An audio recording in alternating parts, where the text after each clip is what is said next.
আজকে আমি এসেছি নগরবাড়ি নদী বন্দরে। আসুন জেনে নেওয়া যাক এর খুঁটিনাটি সম্পর্কে।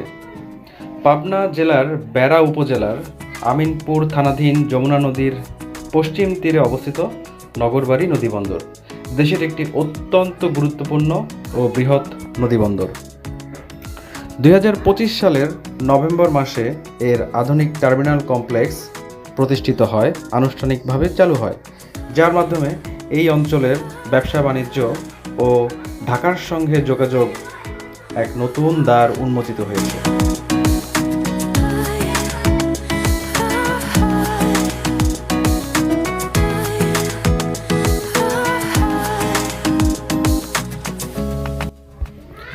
প্রায় 36 একর জায়গার উপর এটি প্রতিষ্ঠিত।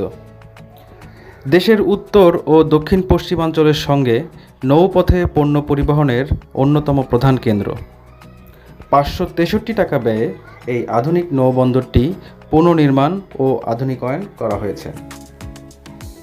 এখানে রয়েছে পাকা জেটি বা আরসিসি জেটি, নদী তীর রক্ষাবাদ এবং ভূমি উন্নয়ন।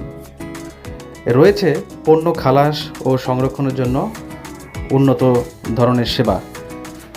আর এই জেটি দিয়ে মূলত যেসব পণ্য আমদানি হয় সেগুলো হচ্ছে সার, কয়লা, খাদ্যশস্য ও জ্বালানি সহ নানা ভারী পণ্য সহজে আনা নেওয়া করা যায়। আর সবচেয়ে মজার ব্যাপার হচ্ছে ঢাকার সঙ্গে পাবনা সহ উত্তরবঙ্গের দূরত্ব ও সময় অনেকাংশে এই জেটি কমিয়ে দিয়েছে। তাছাড়াও এখানে রয়েছে স্থানীয় কর্মসংস্থান এবং ব্যবসা বাণিজ্যের গতি এনেছে। আর এখানে মূল যে পণ্যগুলো আমদানি করা হয় সেগুলো হচ্ছে সার, কয়লা, সিমেন্ট, পাথর, ক্লিংকার এবং খাদ্যশস্য।